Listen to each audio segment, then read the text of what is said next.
Mshengu, Uyaphila. ngiyaphila Mshengu. Yabona ne-weather iyashintsha, iqala iba manzi, kade ifudumele ishisa. Yabo manje kumanzi kodwa kuyashisa. Yabona kumnandi mekunjalo, kusho ukuthi kuyashisa, kuyashibilika, kumnandi. Yayizi indlela orayida ngayo mawuchaza ukushisa nokuncane. Kodwa mhlambe le ngihleli khona akangazi ukuthi kunjani lapho kuwena yabo. Ngidecide ukuthi ngingabe e-studio namhlanje khona yabo next week mangifika nje liyoba uthando livutha amalangami. Uzama ukuhlanganisa ukuze izinto zilunge. Yebo. Phela umuntu othando wenziwa njalo yabo akufunakala ifanele uzenze ube absent athi akufonela umuntu angakutholi athi akufonela kuze inhliziyo yibo ishaye ngesikhathi inhliziyo ishaya kakhulu uyangena kumuthi ngaleso sikhathi. Ngiyazi ukuthi namhlanje kukhona okuphethe ikakhulukazi kuyikona esifuna ukuthi singene kuko. Mhlawumbe ngikunike ithuba lokuthi ukwethule. Kodwa kungalendweni ngiphethe abantu bakho abathe ngikhonze kuwena. Balezi hlelo abaphuthelwa yilona. Bahlale bekhona bekulalele. Omunye wakhona okulalelayo. Ukulalela. Yeah. Uthandwa Gqobo lapha Hopewell. Wow. Ngibingelele kuwena. Umtshela ukuthi usithandwa uyathandwa yimi. Ngiyabingelela futhi nami. While ngimbingelela naye nabanye ngiyabingelela ukhosini Mshengu. Ngibingelela izithandwa zethu zonke ezisilalele manje. Nezithandwa zethu ezikhona ezinami la ku TikTok ngiyazibingelela nazo nge-TikTok we-Medilution namhlanje angikho ku YouTube ngenxa ukuthi angikho lapha e-studio so ifone yami yakho namhlanje. Ngiyasiza ukuthi ingene kule sihloko esiphethe namhlanje kuba ngiyazi ukuthi manje khona lezi zinto ezikhulunyelwa phansi dokotela. Ngazo kakhulu. Yes. Abantu bashone ngapha nangapha kube into ekhulunyelwa esakuhleba. Sure. Akukunike ithuba ukuthi ukuchaze sikhuluma ngani mhlawumbe ndoda. Yeah.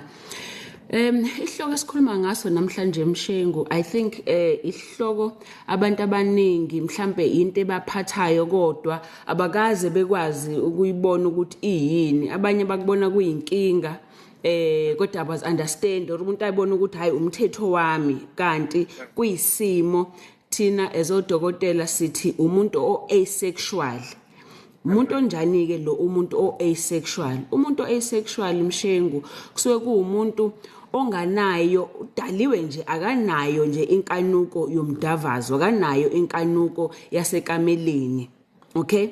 Engathi noma ebuka abantu bedavazana noma ekubona ngodushuzela umuhle kodwa akukho nje kuhala hayi ngoba egula futhi hayi futhi ngoba ebona ukuthi khona akuswele kodwa nje kuyena ichemical yokuthi omunye umuntu uma embona noma ukuthi umuntu amthandayo okay kodwa nje inkanuko yokuthi azizwe ngokubona omunye umuntu azizwe enento emdonsayo into ne-attraction emenza afune umdavazo ayikho leyo nto kuyena yebe ngawenza umdavazo okay kodwa akugona ngoba ethi uwenza umdavazo ngoba wena kuukuthi ukuthanda kakhulu uyakuthanda yebo kodwa ukukuthanda kwakhe akuhambisani nokufuna umdavazo kuwena okay kuba inhlobo yomuntu lo othi ekuthanda kodwa ukuthanda impela kodwa uthola ukuthi uthanda nokuxoxa nawe nokuba nawe yathanda ukuthi nahagane ngalaze nilale nasembhedeni owodwa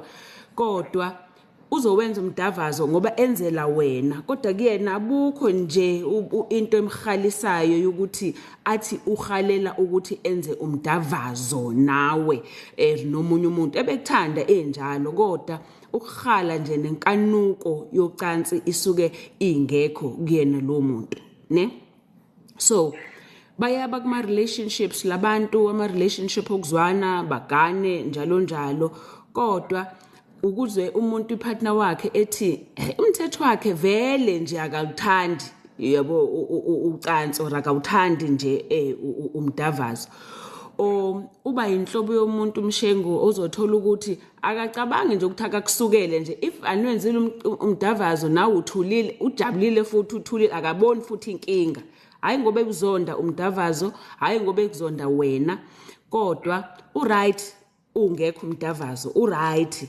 angiyebe engawenza ngoba enzela wena kodwa uright ungekho umdavazo ningaqabulana ningahagana naye noma yini kodwa as long as kungeke futhi kufike kumdavazo uyabo ugcina futhi esesaba mhlawumbe ukwenza okunye ngoba uzobona ngathi ishime ngiyenza lento kusho ukuthi lo muntu uzofuna umdavazo azishe lamagama kubize kamnandi baby ini kodwa nje akanayo inkanuko yokuthi ahalele umdavazo nawe okay now lolu hlobo lomuntu kusuke sekuyisifo lesedokotela uma kuyisifo siyalapheka ngoba yabuka la ukuthi lo asuke ethandana naye i-frustration abanayo yes kuzoba ukuthi azenyeze mhlambe kukhona okurong ngakho yabo ngoba akanawo umlando wakhe mhlambe ake sithi nje mhlambe dokotela bekade kuhamba kahle esikhathini esithile bese kuvele kufike siyaqala lento yabona ukuthi sizohlasela ke nobudlelwane phakathi kwabo yeah angicaciseke Mshengu ngoba umehluko lo oshoyo wena kumuntu oke waba naye inkanuko alright kodwa kwashintsha iloko kuyisifo kulo muntu lo esithi kuyinhlobo yabantu aba-asexual okay khumbula kunabantu aba-bisexual kunabantu aba-gay kunabantu abama-lesbian nja intersex nako konke lokho umuntu asexual naye ufola kuyona leyo group yabantu abangazwani nomunye umuntu ngendlela ejwayelekile yobulili ukuthi umuntu wesifazane othanda umuntu wesilisa futhi emthanda njena ufuna ukwenza umdavazo naye yena futhi akusho ukuthi uthanda ubulili obuthize kuphela yena nje akanayo lento einjabulo uma sokuthiwa akuyi kumdavazo futhi udaliwe kanjalo futhi akakaze futhi abe nayo leyo nto yokuthi abujabulele umdavazo okay futhi ungamuzwa eze esho ukuthi hey ngiyakuthanda impela kodwa kusho lokho ukuthi kumele ngiprove uthando lami ngokuthi ngilale nawe mebefikile kumina uTholethi Dr Mthembu mina angizwa lento okhuluma ngayo uma usukhuluma ngomdavazo angaze ngiexperience mina leyo nto angizwa nje leyo nto angiyazi manje ke lo muntu uhlukile kulo muntu ombuzayo wena Mshengu ngoba wena lo mbuzayo umuntu oke waba nenkanuko oke waba nenjabulo nawe mhlambe or nomunye umuntu ngawe umdavazo uhlukileke loyo okay ngoba loyo imbangela ezingase zimenze lokho ukuthi agcine seshintshe kade ku right kunga either inkinga kubona ubudlelwane benu mhlambe kunezinto esenidlule kuzona kubudlelwane benu kwanokuhlukumezana nokushayisana nje lapha kwangaphola or ukuhamba kwesikhathi siyabore relationship nayo sebhorekile or ukuhamba kwesikhathi umzimba wakhe usushintshile nama hormones akhe aseshintshile akasenayo inkanuko yomdavazo kunemithi ayiphuzayo imithi ye-BP ukuthi udla into ze-BP izinto ze-depression uyapreventa yizo zonke izinto lezo zizomenza ukuthi umuntu obekade enjoy umdavazo kodwa manje akasawu enjoy alright ukhosi usengene ku menopause if umuntu wesifazane or ku andropause if ukuthi umuntu wesilisa ngoba naye ithola ukuthi ama hormones akhe aseshintshile uhlale ne stress njalo njalo umuntu ke loyo unenkinga ke loyo edinga ukulingiswa lo kodwa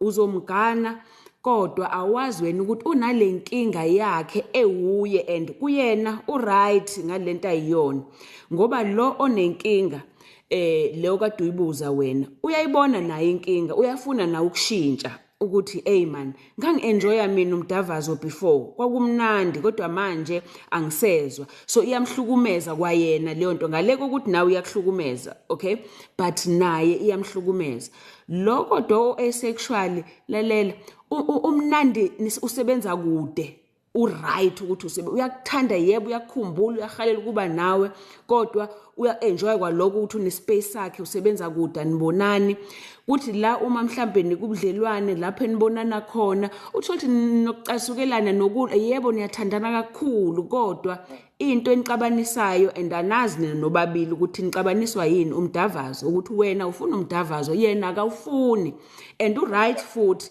ngokuthi umdavazo akawutholile uright ngaloko and ungasho yini ngoba ivamile ukuthi esikhathini esiphambili maka nje sikhuluma ngazo lezi ezithinta umdavazo sithola umuntu wesifazane mhlawumbe ezothumela i-voice note athi dokotela selokhu kwathi selokhu ngaba khona yes angikaze ngiyizwe ngifika kuvuthondaba okwesibili angikaze khona lezi zinto ukhuluma ngazo zedokotela othi kufanele umuntu azizwe nayo yonke lonto mina akaze kufike kwakona lokho ngisho kuthiwa ngiyayithinta angizwa lutho nje ngale kwaloko into eyenzekayo ukuthi ngizwe ngathi ngiyakhona ukuzilimaza okwenza angabi nale interest yayo yonke lento ethintana lento ethintana nomdavazo noma kuyiwa ekukhulumeni ngakho mhlawumbe-ke ngithi isandla sakhe sifuna ukumdlalisa ngalawo magama aya ngalapho ashintshe manje itopic akukhuluma ngoba akekho kuyo abantu sikuba ngabo noma sengiyashwayela nje uqinisile in fact le inhlobo yabantu abathi even if belalele lo hlelo bethu bayanyanya ngoba naba abantu abakhuluma ngento yena ngempela not because eyizonda but akanandaba akanayo interest yayo lento uyabona akanandaba nakuyena futhi ayibalekile uyazifana nani lento ukuthi uphila emhlabeni lapho wonke umuntu uyagijima uyajoga yonke into umuntu uyayenza uyajoga kodwa wena uthanda ukuwalk manje wonke omunye umuntu njengoba uthanda ukuwalk bathi wena uyivila ngoba ugijima kanti cha uright to walk wena ukufuna ukugijima awunankinga uyabo so lo muntu lo even nakuma socials nizosendelana izithombe zomuntu izinqa nani leyo nto akanandaba nayo futhi nje uyibalekela le iporn told akakazi azayibuke futhi akanandaba utshela nginasikhathi sokubuka leyo nto okay so uyabona ukuthi lo muntu ikuyena leyo nto all right and by the way science has proven ukuthi labantu even if utesta khumbula ukuthi kuze ngikhalele all right kunalama chemicals futhi asuka engqondweni yami ahamba atshele nomzimba wami ukuthi wow yayinhle lento ngiyayithanda lento mzimba vuka ngoba kunale yankanuko okay kuyena ayikho leyanto ukuthi into mayibheka ifike into kuyena ejabulisayo ethi mzimba vuka ngenxa yelwamuntu loya kunaloko bagcina bebabantu abangcono bezijabulisa bona okay ngoba inkinga ilo connecta nomunye umuntu ukuthi ngizizwe ukuthi nginobumnandi nginale excitement nento engidonsa komunye umuntu yebo ngiyamthanda ngako konke kodwa uncama ukuthi kunaloko abe yedwa azimasturbate and uzofika futhi kuvuthondaba ezenza yena and ukwenza kwakhe ukuzenza yena whether eshaya indlwabu noma emasturbator kuyamgculisisa yena ngoba into mhlawumbe ayenzayo ukuthi akhiphe stress all right ngoba lento izomenza ukuthi umzimba wakhe still uzowafila lama hormones lawa mahlo ukuthi uzojabule azenze ukuthi kunento emnandi engizwile kade ezenza yena akadinga connect nawe uright yena eyedwa even if nizodavazana kodwa kuba ngathi akaphinda aziqedelele yena kuze yena ezwe angathi khonto yenzile all right if ekwenza lokho ukwenzela ngempela nje ukurelaxa or ukwenzela nje ngempela ukuthi for health reasons ukuthi prostate yakhe if umuntu wesilisa wenzela ukuthi prostate yakhe ingabi nenkinga ibe healthy noma kowesifazane wenzela ukuthi inyama zakhe zikwazi ukubamba ziyeke ngagcini umchamo wakhe usuvuza so uyabona ukuthi if ezokwenza lokho yena akakwenzi futhi ngoba ethi yinto ngempela ayithandayo ukuyenza ngoba kumdavazo kodwa uyenza ngoba ngaleso sikhathi mhlawumbe uyenzela isizathu esithize and futhi akubona bonke ke futhi abazothanda ukumasturbate kodwa uncama kona ukumasturbate kunokuthi abe nawe wena umuntu ekuthande njalo uyathanda ukuba nawe kodwa ngokomdavazo uncama ukuthi azithinte yena adlalise yena anele more than if kuukuthi udlalisana nawe. Ngiyafisa ukuthola la dokotela ukuthi ngoba uma uvamise ukukhuluma lapha uyakuthi Mshengu lento umdavazo iqhamuka lapha iqala lapha ekhanda engqondweni. Sure. Kulaba ke ama psychologists uma ngabe beya laba bantu noma kubhekana nalaba bantu ithini kukhona yini kusuke thintekile noma ukuthinta nako ukusebenza kwengqondo le ephazamisa ukuthi into ethintana nomdavazo kube yinto Sure. ngempela nengqondo eqhelasayo. Yeah.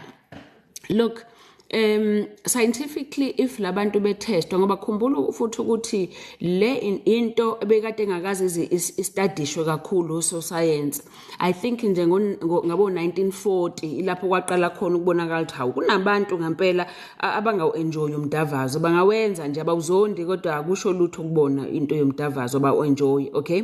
And then mhlawumbe I think kube nestudy esenzeke la ngo 2000 early 2004 lokuthola ke khona ukuthi ayibo ngempela abantu bayanda mhlawumbe as much as kunabantu abagay noma abalesbian nakhona bakhona futhi ingxenye ecishilingane nabo yabantu bona nje abangawenjoy at all umdavazo kuphela abantu into abangayikhulumi ngayo bebengakhulumi kodwa sokuyile generation yamanje ekhuluma free phela nangento zomdavazo abakwazi ukukhuluma ukuthi hey nami anginandaba nawe whether ngiyenzile or angiwenzile umdavazo ngiright kodwa wena ngiyakuthanda, okay?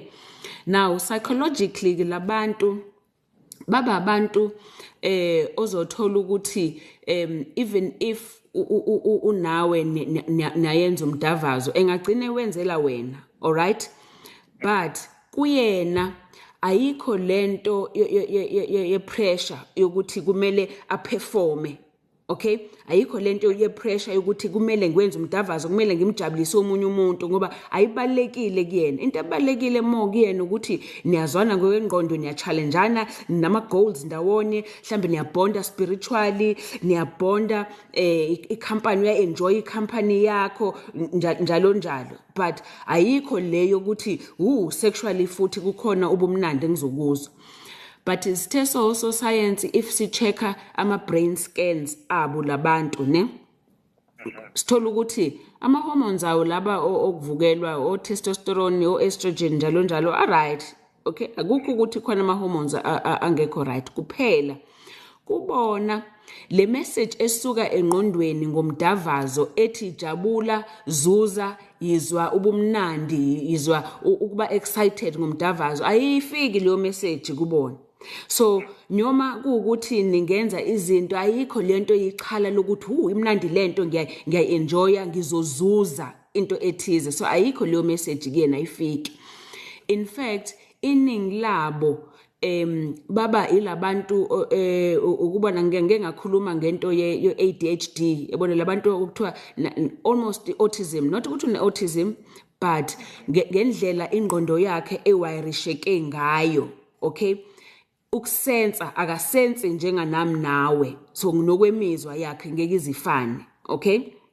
That is why ke kubona even ngesikhathi developer nje engqondweni yakhe into even from the time ethomba nje uyabona into engayijahile leyo akanandaba namantombazane azaze bemdala umbona ukuthi hey lo muntu akanandaba nje namantombazane kodwa into ebalekile kuyena ubungane ufuna ukuba nabangani nomuntu akho ubudlelwane obungane ngeke nje avele alale nomuntu angamazi umzimba wakhe uthi hey ngiyamnyanya lo muntu ngeke nje umzimba wami akamind futhi ukuhlala enganawo umuntu isikhathi eside ngoba ethi wonge umzimba wakhe ngeke azawufaka umzimba wakhe entweni ezithize.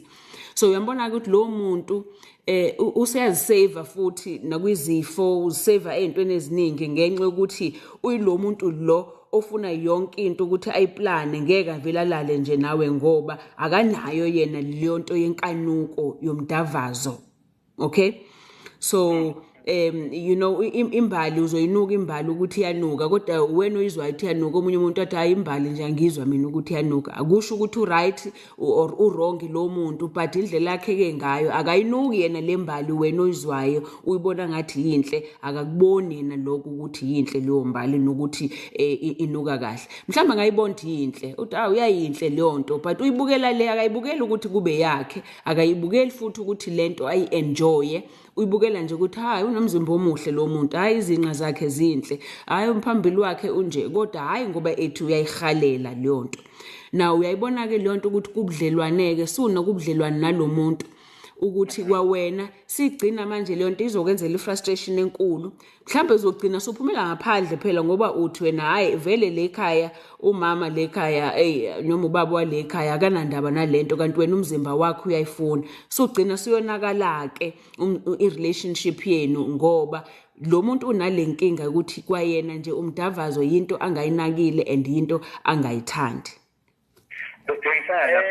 Dokotela sizoya ngapha kuma-voice note sizwe ukuthi abantu bathi Sure. kodwa ngesikhathi-ke esiyawalungisa lapha nokusiyana ngiyafisa ukuthi ngifuna ukubheka la dokotela ngoba ngibona ingozi ikakhulukazi umuntu ma enalo uhlobo lomuntu ngibona ingozi yokulimala kobudlelwane ngoba laba abantu kwesikhathi omunye usuke engamazi ngempela dokotela ukuthi unjena udalwe kanjena Sure. Uyabo uthandana naye uyamthanda umdavazo uyawuchaza dokotela ukuthi kwezinye zezinto ezenza ukuthi uthando lalabantu uthando lunyuke kubantu ababili manje mawudala lomuntu okanje. Sure. Uyabona Look, ubuka i-frustration. Yeah, ndawo zombili by the way Mshengu izoba khona i-frustration ndawo zombili ngoba lo okuwukuthi yena ubona ngathi wena awufuni ukumnikeza umdavazo kuyena uzobona ngathi izidingo zakhe azifezeki kulobudlelwane and lo nto izomenza ukuthi sokwakhe inzondo-ke manje uyabona ngoba ubona ngathi hawu lo muntu akangifuni alright lo muntu akangithandi. Okay, so uzizwa yena angathi ubona ngathi umdavazo ulingana nothando. You know, in fact khona engibuza nje like TikTok athi indoda yakhe ayimlali kusho ukuthi ayimthandi ngithi now it's not equal lo nto umuntu mengakulala kusho ukuthi akakuthandi and kulula-ke kumuntu okwi-receiving end okwenziwa kuyena lento abona ukuthi akafuni ukungilala ngoba khona omunye ngoba kangithandi ngoba njalo njalo, which is not always the case, all right? But also nawe ke uyilo partner onale nkinga yokuthi u-asexual uzozizwa u-under pressure manje ugcina kwawena manje sune-guilty usuyayenza ke manje lento ngenkani because wenzela umuntu wakho or uzibona ngathi kunento wrong ngawe uzibona ngathi cha kushuthi mina ngiphelele kushuthi angikho right. Okay, manje inkinga-ke yalo mismatch le eniba yona over time kunina nobabili izonenza ukuthi nibe muncu. Okay, kwi-relationship izonenza ukuthi nihlukane i-relationship yenu sengisho ukuhlukana whether nindawonye kodwa anizwene you know, but also kakhulu izokwenza yes kuzoba khona i-cheating if ukuthi kunjalo kuzokwenzeka i-cheating ngoba futhi ungabona lo munye uzozibona ngathi hawu lona akanendaba uyangi-ignore lo munye abona ngathi awu respect wena ama-needs ami mina angifuni lento ungifaka ngenkani kulento kumele ngize ngilale nawe yini ukuze ngikuprove you know. Yes, so uyabona ukuthi bagcina ke labantu aba-asexual eseziforsa ukuthi enze umdavazo nawo ngoba uzama ukumaintain upeace uyabona kwi-relationship nako-ke okugcina kwayena egcina-ke manje kusho ukuthi uyazihlukumeza-ke naye ngokwakhe okugcina naye sokumholela kwezinye-ke iy'nkinga-ke. Okay, omunye agcina fihle yazi mina kunabantu ngazinqoba abangakho umuntu ethi hey umnyeni wami mina akazi ukuthi ngihlale ngipretend angaze nje ngi-enjoye lento ngisuke ngenzela yena uyabona. So uyabona-ke leyo nto ukuthi su-trapped wena manje kule silence yakho ukuthi into yakho wedwa uyi-enjoya ongayi-enjoyi lento even naye umuntu wesilisa uthola ukuthi awenza umdavazo aza achame kaningi lo wesifazane azathi hayi kulungile right mama hayi asiyeke enza ngathi i-situation yamanje kanti cha uleqhubekile ayifiki imizwa yakhe lapho yokuthi a-enjoy uyakuthanda wena alright uzolala nawe futhi ngoba phela niyabonda uzolala nawe ngoba nifuna iy'ngane kodwa ekugcineni kwayena akanelile ngokuthi ugcina manje esenza into angayifuni so into engayisho kubantu abanjalo ukuthi kuze sehlise ubungozi okuhambisana nayo lento ye-relationship khulumani okay sihlale sisho sithi khuluma before khuluma nawe okwenziwa kuyona ukuthi hey kunezidingo zami mina ngibona ngathi azifezeki kule relationship okay mase niyafundisana ke mhlawumbe ngomehluko phakathi kwaloko engikushilo ukuthi inkanuko yehlile noma ngampela lo muntu unenkinga sexual okay basakhona hello Mshengu's gone is asexual kwenzekeni Mshengu's gone Yes, sithandwa zami. Nithini, what you say, Figza? Nis, hello, Xoli. Hello, my love, Figza. I just had a myomectomy surgery. Steps to conceive, Mama, please. Okay, baby, lalel. If you've had a myomectomy, mlotshwa, myomectomy means ukuthi there's a part of your muscle yesibeletho sakho esisikiwe mhlawumbe you had that myomectomy because bunenkinga yama fibroids okay nalukhosi lengifona hello yeah okay sure so if abasikhipha sonke isibeletho sakho and depending ukuthi bayenze kuphi myomectomy Number 2025 esibhedlela eGreat ngo-8 ekuseni bonke abesilisa beneminyaka ngu-40 nangaphezulu banxusuka ke bazohlola abagijimi banomjaho bazosuka eMgungundlo ngolwesihlanu lomhlaka 12 Septemba belibhekise eHammersdale eShengisizo Community Health Center lalapho sophinde kuhlole khona abesilisa bethu lo mjaho uyoze uphelele esibhedlela eState Heading ngomgqibelo umhlaka 13 Septemba nokuyilapho kuzophinde ke futhi bekuhlola abesilisa mfowethu nawe baba uneminyaka ngu-40 ubudala kuya ngaphezulu ungaphuthelwa yileli thuba eliyingqezibele asibeke impilo phambili sakhe isizwe esiphilile asiqede umkhokho ukuthi amadoda agula aze ashone ngenxa yokuthi awathanda ukuzohlolela izifo kusenesikhathi khumbula i-prostate cancer iyelepheka uma isheshe yatholakala kusukela kwaZulu Natali kuya wonke amagumbi ethu umlando wethu oyinqaba yethu Ukhozi FM luhamba phambili sakazolale lukhozi olungapheketheka dokotela ngiyafisa ukuthi sigijimese lapha kuma-voice note kodwa ube ukhona umbuzo bekithi ngifuna ukubuza ikakhulukazi masikhuluma ngowesilisa osukehlase noma onale nkinga noma ulolu hlobo lomuntu dokotela go on baby ikakhulukazi makuziwa kwinto yomdavazo ukuthi usuke esenzela lo wesifazane udokotela ukuthi kowesilisa ukuze yonke into yakhe ihlangane iqala khona futhi nasengqondweni yes ingqondo kufanele uyotshela isitho sakhe bese senza leyo nto ngendlela kuba njani ukuphazamiseka nokuthikamezeka okuzohambisana nokuthi kwesinye isikhathi iqoze ukuduma imoto yakhe yeah mhlawumbe nokuthi ingaqini ngendlela induku ngenxa yokuthi vele ingqondo yakhe iyinto engayithandi vele le yebo kungenzeka nako lokho kakhulu ngoba again njengoba usho nje ukuthi lento ihambisana from ingqondo yakhe ihambe iyotshela isitho sakho ukuthi asiresponde kanjani okay but also khumbula ukuthi umuntu wesilisa akubona ukuthi akamfuni lo muntu uyamthanda lo muntu wakhe anaye and ngesikhathi enza i-friction yabo i-friction enye yezinto emstimulatayo umuntu whether leyo friction ukhuhle okay whether lo muntu uzobe ekuthinta ngezandla or ekuthinta ngomlomo lokuthinta kukodwa enye izinto phela ezizokwenza ukuthi umzimba wakho awuresponde ngoba phela lento si physical manje so umuntu onjalo umuntu ogcina izovuka induku yakhe kodwa izofuna ukuthintwa before ivuke akufani nokuthi abuke ahale kuzothatha kude lokho kodwa kufanele once ukuthi umuntu wakhe wamthinta sokuba ngcono-ke lapho ngoba phela manje sokukhona into physical kuyena eseyenzeka kumzimba wakhe and then umzimba wakhe usizovuka-ke. Imoto ephushwayo ngaphambi kokuthi dokotela sigijime ngicela ukubuza lo mshini dokotela ukuthi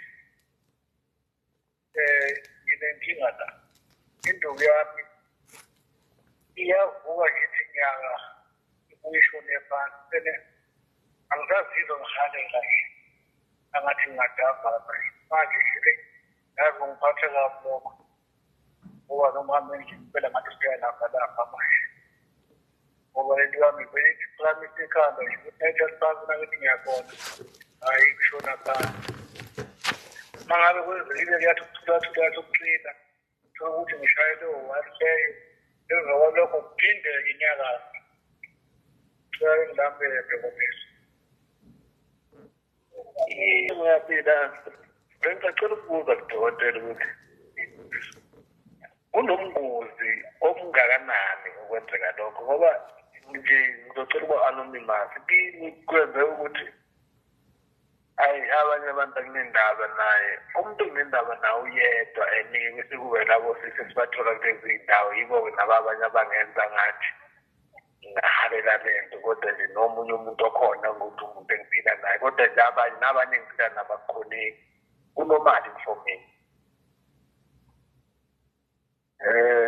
Ngibingelele kodokotela bethu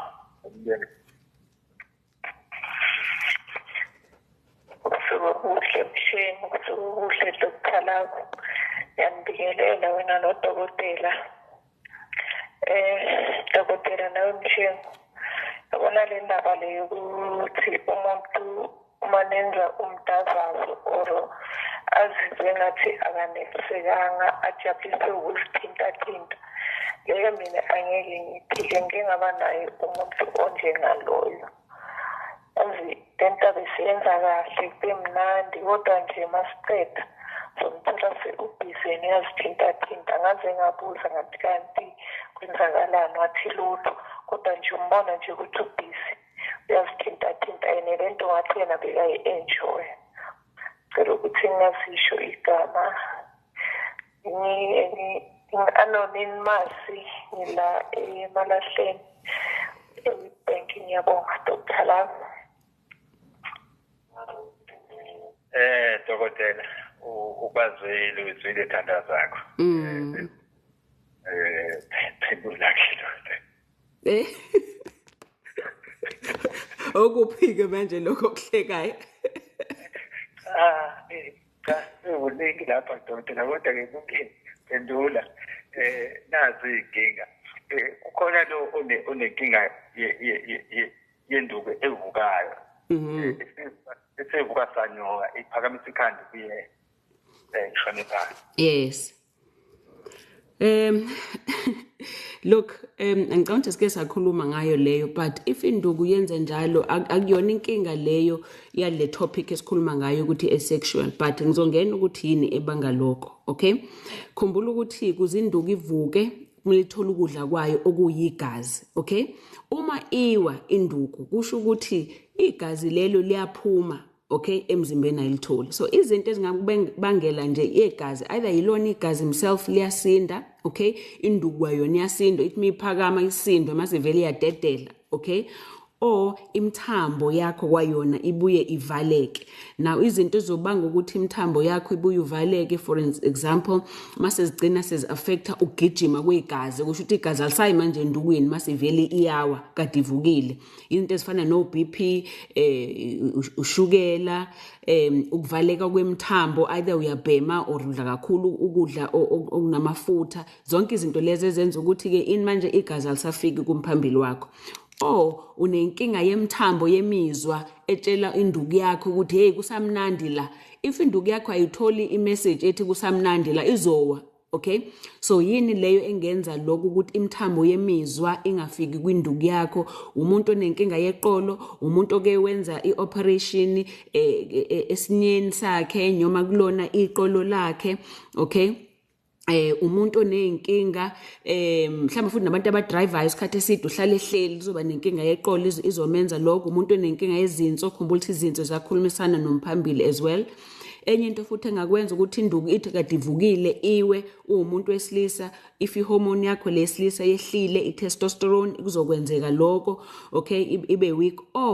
Ngeke ke ngingakusho lokho ukuthi amaphilisi owadlayo, amaphilisi e-BP, amaphilisi e-asthma, amaphilisi e-depression, amaphilisi njengoba ukade kunomkhuhlane nje, amaphilisi omkhuhlane, minqwabe amaphilisi izokubanga lokho ukuthi induku ithi kade ivukile masiyawo. Kodwa ekugcineni zonke lezi zinto zi-affect ukuthi igazi alisayi kahle endukwini, induku ayikutholi ukudla kwayo mase-ke iyawa induku. Of course ke nenkinga-ke zengqondo, one ukuba worried ngokuthi izowa induku, izoveliwe ngampela, uhlala une-stress wena, then igazi liye engqondweni kunokuthi liye endukwini, izowa futhi induku.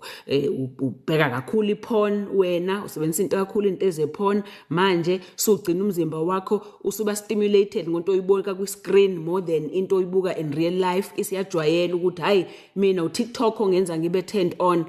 Gcina manje masunomuntu wakho usabi turned on ngoba ingqondo sijwayela ukuthenwa on yini uTikTok. Okay, so ungalali, ukukhona, utshwala, ubhema, zonke lezo zinto zizoyenza induku ukuthi ithi kade ivukile, i-right, uyibona iyakwazi ukuvuka umnomzana kodwa avele awe futhi emva kwaloko. So yizo zonke izinto lezi engadingakala ukuthi umlaleli ahamba abhekane nazo ukuthi yini kuyena eyimbangela. Akusho ukuthi induku yakhe ifile, akusho ukuthi induku yakhe ayisebenzi, kodwa ithi kunezinto azenzayo yena noma esempilweni yakhe engazithandi induku. That is why ithi kade iphakameke mase iyawa. Kuyazwakala dokotela, abanye abangenile abantu abayisolayo ukuthi engathi bayilolu hlobo labantu ebesikhuluma ngalo namhlanje. Sure. Yeah, again I think Mshengu kuhle ukuthi siyakhuluma ngako because kunabantu abakubudlelwane thola unaye lo muntu ugcina sonakala ubudlelwane benu kanti niyathandana. For me ukuthi if kukuthi uyazisola ukuthi unalenkinga kube into ukuthi lenkinga vele wazalwa nayo, angabe ukuthi bukade right kobe kwashintsha, ngoba if kunjalo then awunayo lenkinga, unenkinga wena yomdavazo, okay, yokuthi khona into eyinkinga edinga ukulungiswa kuze ubuyele futhi inkanuko yakho. Kodwa if uyazibona ukuthi cha ngenayo lenkinga impela kuba asexual, khulumisana nomuntu wakho, ngoba mhlawumbe sokuyisikhathi ke leso ukuthi nikhulumisane ke manje even ngalento ukuthi kuthiwa ama-open relationship, mhlawumbe sobe sikhulume ngayo nawe Mshengu yokuthi sikhulumisane cha mina sithandwa sami ngiyakuthanda ngeke ngikushiye, kodwa asivumelane ukuthi anguthole phela lo mdavazo kwenye indawo. Uyabo, kodwa kube into yokuthi niyavumelana nibe nemithetho yenu nama rules ukuthi if uyawuthola lo mdavazo, ngoba kuwena vela ubalekile ngithi umdavazo, so umvumeleke ukuthi umuntu wakho if niyafuna niyavumelana ukuthi kuze i-relationship ni save, ningagcini senihlukana ngento kanti lo muntu ngampela unenkinga naye angakwazi ukuzisiza kuyona. Sizanani ke mhlambe qala discussion ukuthi mhlambe nibe ne open relationship yokuthi uthole eceleni umdavazo kodwa sihlale sindawonye, mhlambe sokuyitopic esingayiqala ngelinye ilanga lokuthiwa i-open relationship. Dokotela, asikoqa ngenxa yesikhathi, ngiyazi ukuthi ngiyasonto ebusuku uphinde ukwenza futhi lokho. Yes, kunjalo Mshengu, but usuku olukhulu kakhulu kumina ikusasa. Ungibona abangibonayo nje manje nala TikTok amehla bovu. Ngoba ngibhizi ngalendlela ngithi siyavula kusasa esibhedlela sami Medilution Wellness Retreat. I'm looking forward ukuzomitha izithandwa zami ezobe zinami from tomorrow. Of course ke siyayivula nje forever umuntu esengabhuka noma inini abe part of isibhedlela sami. So mhlambe ngishiye nje leyo number ithi 072-994-7547 esibhedlela leyo, or mhlamba ngampela nje kule topic esikhuluma ngayo yazibona asexual niyadinga ukuthi kubudlelwane benu nubakhe ngendlela kuze ningahlukani kodwa nakhane ngoku-understand ukuthi kwenzakalani ngumdavazo wenu. Ungayifonela futhi kuze sikwazi ukuthi sisebenze nawe ungaphakathi esibhedlela. Alright, kodwa ke ngu-Dr. Mthembu eMedilution. Inamba zami 031 765 8475, eRichards Bay 035 760 15 no-9. Yebo, ngiyobe ngikhona ngesonto ku-Dr. Nomcebo Mthembu Network. Wemshengu, ngiyahleka ngoba last week bengikhuluma ngedolofeya, ngifaka iscience kuyona idolofeya. Wayibona manje sengihleka ngoba ngikhulumile mina ngayichaza. Ngikubonile kulona idolofeya, ngabona embalo sewutrend. Yebo.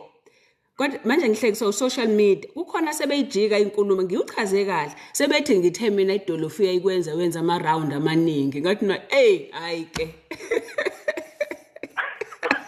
Kutuwa endorse. Sokuthiwa ngiyayi-endorsa manje, ngathi na hayi ke ngezwe isho lutho abantu ku-social media mebefuna kwenzeke lokhu abakufunayo bona bazothatha wena babhalile bathi uDr. Mthembu uthe nje idolofeya izokwenza ama-round amaningi. Akulona iqiniso lokho, angikushongo. Kodwa uma ufuna ukwazi ukuthi ngitheni, hamba uye ku-Dr. Nomcebo Mthembu Network ku-YouTube ufunde yonke into nescience ngalo idolofeya. Nibe nobusuku obuhle zithandwa zami. Manje Kubeke nalo sasiye. Angiphindele? Kubeke nedolofeya sasiye. Hamba olalela ngoba kukhona ubuhle obukhona nakulona idolofeya, uyabona? So ngcono uqhubeke kodwa ungazitsheli ukuthi izokulapha kumdavazo, cha. Kodwa nje kukhona ubuhle obukhona. All right, sure. Uma ucabanga ukuthi angeke ube nayo imali yommeli, cabangisisa kahle. I-clientele legal isiyenze kwabalula ukuthola abameli abangongcweti ngenani eliphansi. Iqembu labameli angisakuzwa enkantolo uma kufika la. Uthi ini engangocela? Thina sesidla iyelofeya. Okay, Melosi. All right, Doctor. Linciphiswa yini ipipi kade linoma livele libe ngangocikicane? Okay, Majobe. Majobe, unepipi wena. Okay. Mhlawumbe ubizela umuntu wakho lalela. Again, kuyala kuthenini if kuukuthi igazi alisangeni kahle kuwona umphambili wakho. So kunokuthi ngoba mengena igazi liya stretch libe lide. Angithi ngoba ligcwele kodwa lizoba lide until usize walo onormal. So if there's anything eblockayo imthambo, ngeke ligcwale igazi, lizogcwala quarter 2. Okay, then ubona ngathi wena liyafinyela umphambili womuntu wakho. All right, kunokushintsha komzimba, mhlawumbe usenomkhaba, or mhlawumbe umkhaba umenza kubukeka ngathi umphambili wakhe mncane njalo. So yebo liyakwazi ukuthi linciphe kodwa futhi liyakwazi futhi ukuthi libuyele esimeni. Very important ukuthi usebenzise izinto ezizokusiza ukuvula imthambo. Okay, into ezisimple nje ukuvula imthambo, ungasebenzisa ne-cod liver oil. Usebenzisa i-cod liver oil is very good ukuvula imthambo yakho yegazi. Usebenzise mina ngiyasebenzisa i-cod liver oil, ngisebenzisa enye into okuthiwa i-ginkgo biloba. It's very good ukuvula imthambo kubantu besilisa especially. But yeah, mhlamba ukuzama into simple njenge-cod liver oil zokusiza into eziningi kodwa iyayivula imthambo kakhulu nakuwona umphambili khona uzobona ukuthi igazi liyaqala likwazi ukuthi lihambe kahle. Okay, unless kunenkinga esiyiblockile, mhlambe wena ublockwe ukuthi ubhema kakhulu or ublockwe ukuthi kunamafutha, then deala nayo ke manje leyo ekublockayo kuze imthambo yakho ivuleke. All right, or mhlambe ngicela ukungcola kwamaphilisi, clean amaphilisi egazini as well. Okay, all right ke zithandwa zami, nibe nobusuku obuhle. Good night. I will see you tomorrow. Yay, Medilution Wellness Retreat. I can't wait ukuthi ngibe nani. Okay, zithandwa zami. All right, bye bye.